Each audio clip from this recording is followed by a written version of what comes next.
بسم اللہ الرحمن الرحیم۔ السلام علیکم ورحمۃ اللہ۔ میں ہوں ساجد محمود، آپ کو ویلکم کرتا ہوں اپنے یوٹیوب چینل المحمود کیلیگرافی میں۔ ویورز، آج کی میں ویڈیو آپ کے لیے اسپیشل لایا ہوں، اور آج کی ویڈیو جو ہے یہ انگلش کی کیلیگرافی کے متعلق ہے کہ کٹ مارکر کے ساتھ انگلش کی کیلیگرافی کیسے کر سکتے ہیں، اس کی کیا قوانین ہیں، کیا اصول ہیں۔ بہت سارے ساتھیوں کا، فرینڈز کا اور اسٹوڈنٹس کا یہ اصرار تھا کہ سر ہمیں کوئی ایسا قانون، کوئی ایسا اصول بتائیں کہ ہم پیپرز کے اندر، اور ویسے بھی انگلش کی لکھائی جب مارکر کے ساتھ کرتے ہیں تو ہمیں بڑی دشواری ہوتی ہے۔ تو انشاءاللہ آج میں جو آپ کے لیے اصول اور قوانین لایا ہوں، تو انشاءاللہ یہ صرف تھوڑی سی بات کو سمجھنے سے آپ انگلش کی کیلیگرافی کے کٹ مارکر کے ساتھ ماہر بن جائیں گے۔ ایسے آسان اور بہترین ٹیکنیکس میں آپ کے سامنے پیش کرنے والا ہوں، اور آج کی ویڈیو بہت خاص ہونے والی ہے، لیکن آپ نے ویڈیو کو آخر تک دیکھنا ہے، اسکپ بالکل نہیں کرنا۔ اور اس کے ساتھ ایک اور گزارش بھی آپ سے ہے کہ اگر آپ نے ابھی تک ہمارے اس چینل کو سبسکرائب نہیں کیا تو کر لیں جلدی جلدی سبسکرائب۔ تو بنا کسی دیر کے چلتے ہیں اپنے سبق کی طرف۔ تو آج کے اس لیسن کے اندر جو میں نے مارکر کا استعمال کیا ہے تو وہ ماسٹر کمپنی کی مارکر نمبر 605 ہے، اور اس کا رزلٹ اردو انگلش کیلیگرافی میں بہت بہترین ہے۔ تو ویورز، سب سے پہلے جو بات سمجھنے کی ہے وہ یہ ہے کہ ہم نے انگلش کیلیگرافی کے وقت مارکر کو ایسے پکڑنا ہے جس طرح آپ سکرین پر دیکھ رہے ہیں نا، کہ اس کا جو بڑا کونا ہے وہ لیفٹ سائڈ کی طرف ہو، اور جو چھوٹا کونا ہے وہ رائٹ سائڈ کی طرف ہو۔ یہ ہمیشہ یہ اصول یاد رکھیں۔ اردو میں اس کے الٹ ہوتا ہے، اردو میں یہ ہوتا ہے کہ بڑا کونا جو ہے وہ دائیں طرف اور چھوٹا کونا جو ہے وہ بائیں طرف، لیکن انگلش لکھنے کے وقت ہمیشہ اس بات کا خیال رکھیں کہ جو بڑا کونا ہوتا ہے وہ لیفٹ سائڈ میں ہوتا ہے اور چھوٹا کونا رائٹ سائڈ میں۔ تو اس طرح میں نے یہ شکل بھی سامنے آپ کے بنا دی ہے۔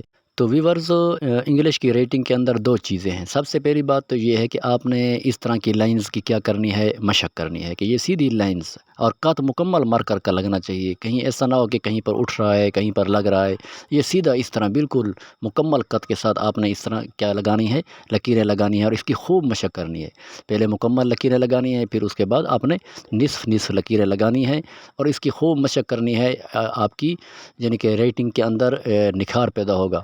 ایسا نہ ہو کہ یہیں کہیں پر تو قلم مارکر لگ رہی ہے، کہیں پر نہیں لگ رہی، تو یہ غلط ہے۔ تو سب سے پہلے تو آپ نے اس کی مشق کرنی ہے، ایک بات ہو گئی۔ یعنی کہ اس طرح کی لائنز کی آپ نے کیا لگانی ہے، اس طرح کی لائنز کی آپ نے مشق کرنی ہے خوب اچھی طرح۔ جتنا بھی آپ کی مشق ہوگی اتنا آپ کے رائٹنگ کے اندر نکھار۔ اور دوسری بات تو جو ہے وہ یہ ہے کہ یہ یاد رکھیں کہ انگلش کی رائٹنگ میں جب ہم لکیر کو نیچے لائیں گے تو اس وقت وہ قلم مارکر موٹی استعمال کریں گے، اور جب وہ اوپر کی طرف جائیں گے تو مارکر باریک استعمال ہوگی۔ یہ سب سے بڑا قانون ہے کہ جب نیچے آئیں گے تو مارکر کا قط مکمل لگے گا، اور موٹی لکھائی کے ساتھ ہم لکھیں گے، اور جب اوپر جائیں گے تو باریک۔ یہ دیکھیں، اوپر جا رہے ہیں، اب نیچے آ رہے ہیں تو یہ موٹا، پھر اوپر جائیں گے باریک، پھر نیچے آئیں گے تو موٹے قط کے ساتھ۔ تو اس کی آپ نے اس ہک کی کیا کرنی ہے، مشق کرنی ہے۔ اب دیکھیں، اوپر جا رہے ہیں تو باریک، پھر نیچے آئے ہیں تو یہ مکمل قط لگائیں گے، پھر اوپر جائیں گے باریک، پھر نیچے آئیں گے مکمل قط موٹا، پھر اوپر باریک۔ تو یہی اصول ہے ایک انگلش کی رائٹنگ میں۔ اس کو اگر آپ مضبوطی سے پکڑ لیتے ہیں اور اس کی مضبوطی سے آپ مشق کرتے ہیں تو آپ کی انگلش کی کیلیگرافی میں نکھار پیدا ہوگا۔ بس ایک چیز کو آپ نے دھیان دینا ہے، ایک تو آپ نے قط مکمل لگانا ہے، دوسرا جب اوپر جائیں گے تو باریک قط ہوگا، اور جب نیچے آئیں گے تو موٹا قط ہوگا۔ اب دیکھیں، میں یہاں پر آپ کے سامنے گول دائرہ لکھ رہا ہوں، اور یہ اے لکھ رہا ہوں۔ تو دیکھیں، اوپر گئے تو باریک، اور نیچے آئے ہیں تو پھر موٹا، پھر اوپر گئے ہیں تو باریک۔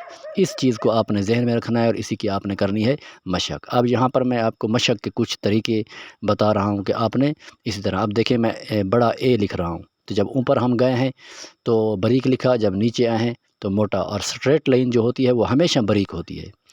تو اب دیکھیں، میں بی لکھ رہا ہوں، تو بی کے لیے جب اوپر گیا تو باریک، جب نیچے آیا تو موٹا، پھر اوپر باریک، پھر نیچے موٹا، یہ چیز۔ تو اس کی آپ نے بار بار مشق کرنی ہے، اسی بات کو سمجھنا ہے۔ اگر آپ نے اس بات کو سمجھ کر اور اس کی خوب مشق کر لی کہ جو ہی آپ مارکر کو اوپر لائیں، تو اب یہ میں آپ کو مشق کا طریقہ، تو آپ نے یہ ہک کی شکل بنانی ہے، اس کی بار بار آپ نے مشق کرنی ہے، اور کئی صفحے کے صفحے آپ نے صرف اسی چیز کے مشق میں لگانے ہیں، تب جا کر آپ کی انگلش کی رائٹنگ میں نکھار پیدا ہوگا۔ پہلے سنگل ہک تھا، اب ڈبل ہک، اب یہ نیچے کی طرف ہک، پھر اوپر کی طرف ہک۔ تو دیکھیں، جب مارکر اوپر جا رہی ہے تو باریک، اور نیچے آ رہی ہے تو موٹی، پھر اوپر جا رہی ہے باریک، پھر نیچے آ رہی ہے یہ موٹی، تو یہ سلسلہ، تو یہ انگلش کی رائٹنگ میں سب سے بڑا اصول ہے جو میں آپ کو بتا رہا ہوں۔ اگر اسی چیز کو آپ سمجھ لیں اور اس کی مشق کر لیں تو آپ کی مکمل رائٹنگ، کیونکہ اردو کی رائٹنگ کے اندر تو بہت سے قوانین ہیں، کہاں پر باریک کرنا ہے، کہاں پر موٹا کرنا ہے، کہاں پر مڈل رکھنا ہے، لیکن انگلش میں صرف یہی قانون ہے کہ جب بھی آپ مارکر کو اوپر کی طرف لائیں گے تو باریک ہوگا، جب نیچے لائیں گے تو موٹا، پھر اوپر جائیں گے تو باریک، اور پھر نیچے لائیں گے تو موٹے قد کے ساتھ آپ لکھائی کریں گے۔ تو یہی چیز ہوتی ہے۔ اب دیکھیں میں آپ کے سامنے یہ حروف لکھ رہا ہوں تو کتنے خوبصورت لکھے جا رہے ہیں۔ تو ویورس، آج کے یہ ہمارا رہا لیسن، اس کی خوب مشق کریں، اپنی اور اپنے بچوں کی ہینڈ رائٹنگ کو بہتر سے بہترین بنائیں، اور ملتے ہیں نیکسٹ ویڈیو میں۔ تب تک مجھے اجازت، اللہ حافظ۔